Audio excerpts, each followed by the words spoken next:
안녕하십니까? 별빛 야담에 찾아와 주셔서 감사합니다. 옛 조선 깊은 산골 마을. 하루가 해와 함께 시작되고 달과 함께 끝나는 곳이었지요. 그곳에 도섭과 아진, 가난하지만 서로를 의지하며 사는 부부가 있었습니다. 아진은 매일 새벽 개울가로 내려갔습니다. 얼음장 같은 물에 손을 담그며 찬 공기 속에서 김이 피어올랐습니다. 그녀의 손끝은 트고 갈라졌지만 그 손으로 남편의 옷을 빨고 밥을 짓고 한 땀 한 땀 실을 짜며 하루를 시작했습니다. 도섭은 산으로 향했습니다. 해가 뜨기 전에 나무를 하러 가야 저녁에 불을 지필 수 있었으니까요. 등에는 낡은 도끼 하나, 허리에는 밧줄 한 줄. 그의 발밑에는 눈이, 어깨 위엔 서리가 내려앉았지만 도섭의 눈빛은 따뜻했습니다. 오늘도 저 여인 굶기지 말아야지. 그는 매일 같은 길을 오르며 가난이란 두 글자를 이겨내려 애썼습니다. 해가 지면 초가집 안엔 따뜻한 불빛이 번졌습니다. 아궁이 앞에 앉은 도섭의 손엔 마른 장작 대신 하루의 피로가 들려 있었지요. 그가 불을 지피면 아진은 그 옆에서 실을 잦았습니다. 덜컥, 덜컥, 덜컥. 배틀이 도는 소리와 장작이 타는 소리가 섞여 두 사람의 삶을 노래했습니다. 도섭 씨, 오늘은 나무를 많이 해오셨네요. 오늘따라 바람이 약해서 좀 더 올릴 수 있었지요. 자네 손은 또 갈라졌구려.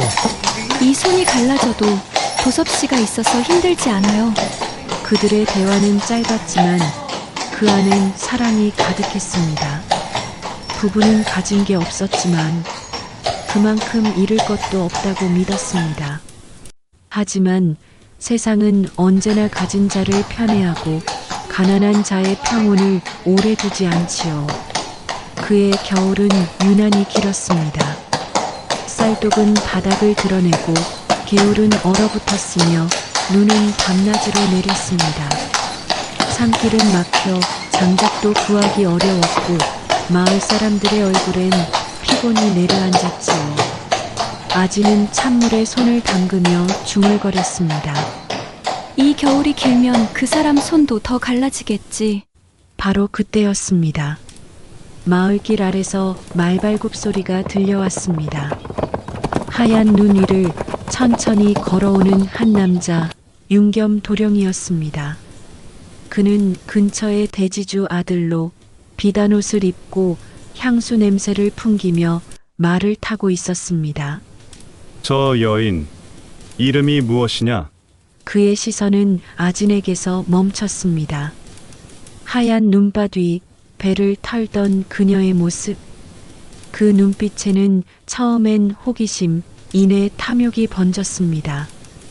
그날 이후 윤겸은 자주 그 집 근처를 지나갔습니다. 이유는 스스로도 알 수 없었지요. 그저 눈밭 속에서 묵묵히 일하는 여인의 손길이 이상하리만큼 마음에 남았던 겁니다. 그녀의 가난이 오히려 그에게는 매혹으로 보였고 그 순박함이 부러움으로 번졌습니다. 그러나 그의 마음은 사랑이 아니라 소유의 욕망이었습니다. 그날 밤 초가집 안에서 배틀이 멈추던 순간 문 밖엔 낯선 발자국이 서 있었습니다. 그는 문틈 사이로 새어나오는 등불빛을 바라보다 살며시 손을 들어 문을 두드렸습니다. 톡, 톡, 톡. 춥지 않소 불 좀 쬐게 해주시오. 아지는 놀란 눈으로 문 쪽을 바라봤습니다. 도섭은 이미 잠들어 있었지요. 그녀는 잠시 망설이다 그 문을 열지 않았습니다. 하지만 그 밤 이후 그들의 운명은 이미 움직이기 시작했습니다. 달빛은 여전히 고요했지만 그 아래에서 세 사람의 인연은 이미 서서히 뒤틀리고 있었던 겁니다. 겨울이 깊어지자 산은 숨을 죽였고 마을의 연기는 점점 희미해졌습니다. 눈은 그칠 줄 몰랐고 도섭의 발걸음은 점점 무거워졌습니다. 그는 더 이상 산에서 나무를 구하지 못했습니다. 나무는 얼어붙었고 도끼질을 할수록 손이 터지고 피가 배어나왔습니다. 이 겨울을 넘기면 봄엔 다시 일할 수 있을 터인데 그의 말끝은 눈보라에 묻혔습니다. 손발이 얼어붙어도 멈출 수 없었지요. 아진이 굽는 모습은 세상 그 어떤 벌보다도 두려웠으니까요. 아진은 낮에는 마당을 쓸고 밤에는 배틀 앞에서 실을 짰습니다. 그러나 눈이 너무 깊어 그녀의 손길조차 허공을 헤매는 날이 많았습니다. 그녀의 손등엔 피가 맺혔고 그 피가 실에 묻어 하얀 배가 붉게 물들곤 했습니다. 그날 밤 아진은 불빛 아래서 중얼거렸습니다. 이 실이 끊어지면 우리 인연도 끊어질까 두려워요. 그 순간 문 밖에서 낯선 두드림이 들렸습니다. 윤겸이었습니다. 그는 말없이 눈 덮인 마당 위에 서 있었습니다. 손에는 붉은 술병 그리고 따뜻한 죽 한 그릇이 들려 있었지요. 윤겸이 미소를 띠며 서 있었습니다. 춥지 않소? 눈이 이리 깊은데 불씨는 아직 살아있겠소? 아진은 조심스레 대답했습니다. 이 시간에 무슨 일이시옵니까? 윤겸이 조용히 얘기합니다. 그대가 눈 속에 갇힐까 염려되어 왔소. 이건 내 마음이요. 그의 시선은 아진의 손끝에서 머물렀습니다. 피로 물든 손등, 실밥이 엉긴 배틀, 그것이 윤겸의 마음속에서 욕망의 불씨가 되었지요. 윤겸은 그날 이후 매일같이 그 집 앞을 찾았습니다. 죽을 가져다 주고 옷감을 두고 갔습니다. 도섭이 산에 간 사이에 말이지요. 아진은 그때마다 고개를 숙이고 말했습니다. 받을 수 없습니다. 도련님. 그러나 윤겸은 물러서지 않았습니다.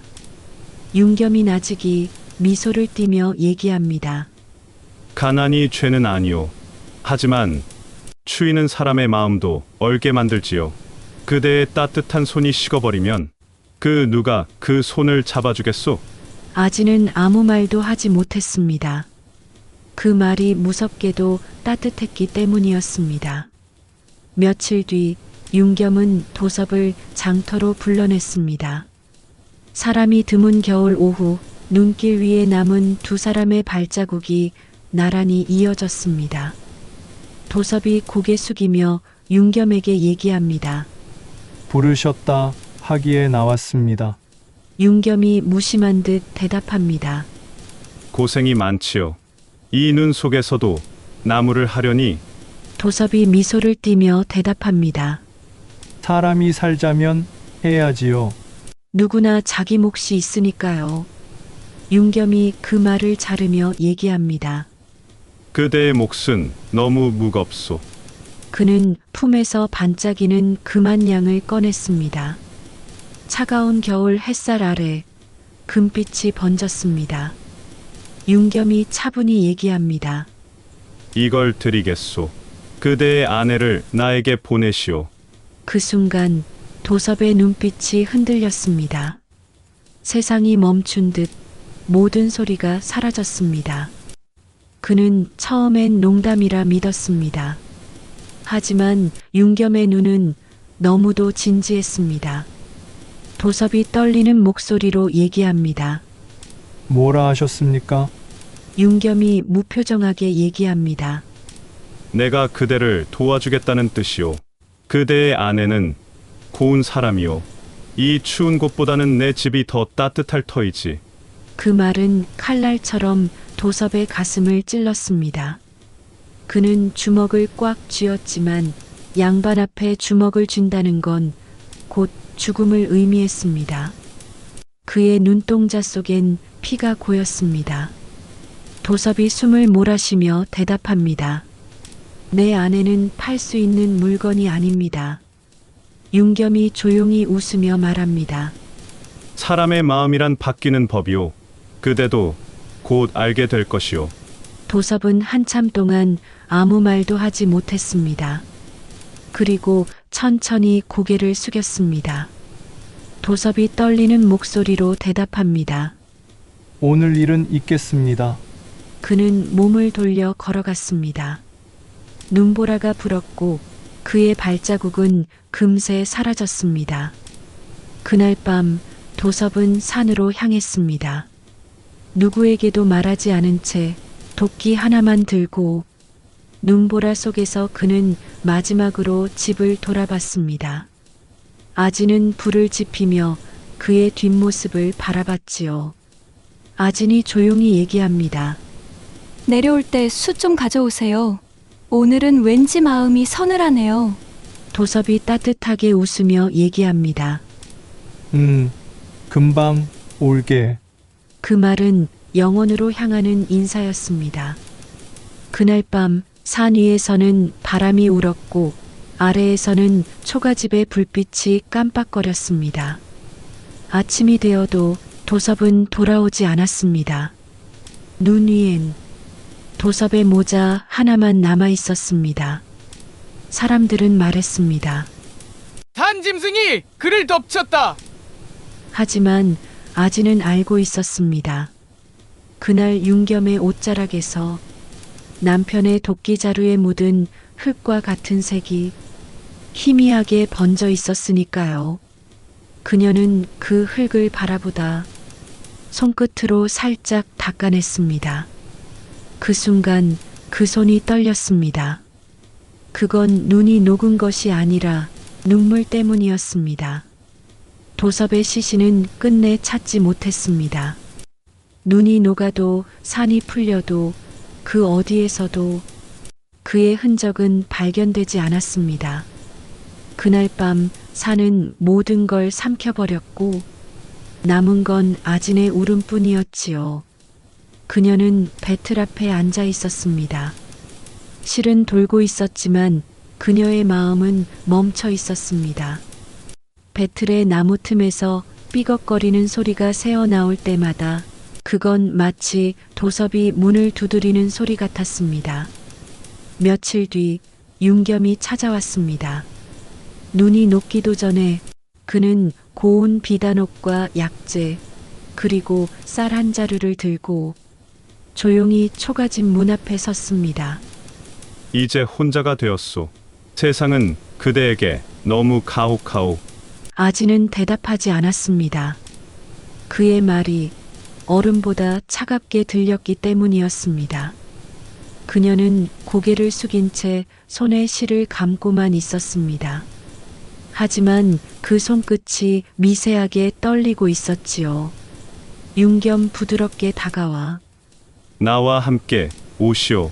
이곳에서는 죽음만 남을 것이오. 그대의 고통은 이제 그만 잊을 때가 되었소. 그 말은 유혹이 아니라 명령처럼 들렸습니다.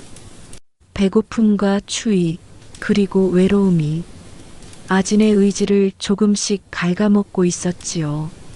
그날 밤 아진은 쓰러졌습니다. 사흘째 먹은 것이 없었고 몸은 차갑게 식어갔습니다. 그때 윤겸이 사람을 보내 따뜻한 죽 한 그릇을 전하게 했습니다. 그녀는 죽을 바라보다가 손끝으로 그릇을 감쌌습니다. 이건 배신의 맛일까? 생명의 맛일까? 그녀는 그렇게 중얼거리며 조심스레 한 숟가락을 입에 넣었습니다. 그 죽의 온기는 혀끝에서 심장으로 번졌습니다. 하지만 그 온기보다 더 빠르게 죄책이 가슴속으로 스며들었지요. 그날 이후 아진은 윤겸의 집으로 옮겨졌습니다. 따뜻한 방, 부드러운 이불, 그리고 비단옷. 굶주림은 사라졌지만 그녀의 눈동자 속엔 여전히 어둠이 깃들어 있었습니다. 밤마다 창가에 앉아 달을 바라보며 그녀는 배틀 대신 공허한 공기를 짰습니다. 도섭이 남긴 목소리가 달빛 사이로 속삭이는 듯 들렸기 때문이었습니다. 도섭이 속삭이듯 메아리처럼 아진아, 아직도 내 이름을 부르고 있느냐? 그녀는 고개를 끄덕였지만 그 대답은 아무에게도 들리지 않았습니다. 그녀의 마음은 여전히 산속에 묻혀 있었지요. 윤겸의 집에서 아무리 따뜻한 밥을 먹어도 그 밥맛은 늘 눈물의 짠맛이 섞여 있었습니다. 윤겸은 점점 불안해졌습니다. 그는 아진을 얻었지만 그녀의 마음만은 끝내 얻지 못했습니다. 그대는 내 옆에 있으면서 왜 나를 보지 않소? 아진은 차가운 목소리로 대답합니다. 제가 보는 것은 나을리의 얼굴이 아니라 그분의 그림자입니다. 그날 밤 윤겸은 악몽을 꾸었습니다. 눈 덮인 산길, 도섭이 피 묻은 손으로 자신을 바라보고 있었습니다. 도섭의 메아리가 들립니다. 그 손으로 나를 밀었느냐? 윤겸은 숨을 헐떡이며 깨어났습니다. 이마엔 식은땀이 흘렀고 가슴은 거세게 뛰고 있었습니다. 하지만 그 밤 이후로 그 꿈은 매일 밤 되풀이 되었습니다. 윤겸은 점점 미쳐갔습니다. 창가의 그림자를 보면 도섭이라 착각했고 불빛이 흔들리면 그 안에서 아진이 울고 있는 것 같았습니다. 아진아, 넌 아직도 그의 이름을 부르는 것이냐? 그가 그렇게 중얼거릴 때마다 달빛은 더욱 차갑게 방 안을 비추었습니다. 그리고 어느 날 새벽 방 안이 유난히 고요했습니다. 바람은 창문을 열었고 하얀 천안 조각이 바닥에 흩날렸습니다. 윤겸이 급히 일어나 문을 열었을 때 그녀는 보이지 않았습니다. 창가에는 배틀이 있었습니다. 그 위에는 반쯤 짜인 흰 배가 놓여 있었지요. 그 실끝에는 달빛이 걸려 있었습니다. 사람들은 말했습니다. 그날 밤 윤겸댁 마당에서 하얀 옷의 여인이 달빛을 짜고 있었다고. 그녀의 손끝에서 흘러나온 실은 빛이 아니라 눈물의 실이었다고요. 그녀는 마지막으로 이렇게 속삭였다고 합니다. 달빛 아래 당신의 이름을 다시 짜오리다. 그날 이후 윤겸댁의 창가에는 달빛이 꺼지지 않았습니다. 보름달이 뜨는 밤마다 하얀 배가 바람에 흔들리며 무언가를 자꾸 짜고 있었다지요. 사람들은 속삭입니다. 그건 아진의 영혼이 남편의 이름을 잊지 못해 달빛으로 그 이름을 다시 엮는 거래요. 사랑은 때로 굶주림보다 잔혹하고 죄는 때로 산보다 길었습니다. 그녀는 결국 굶주림을 벗었지만 영원히 달빛 속에서 굶주리는 이름이 되었지요. 달빛이 스며드는 밤, 오늘의 이야기가 마음에 남았다면 좋아요와 구독으로 별빛을 밝혀주세요. 여기는 별빛 야담입니다.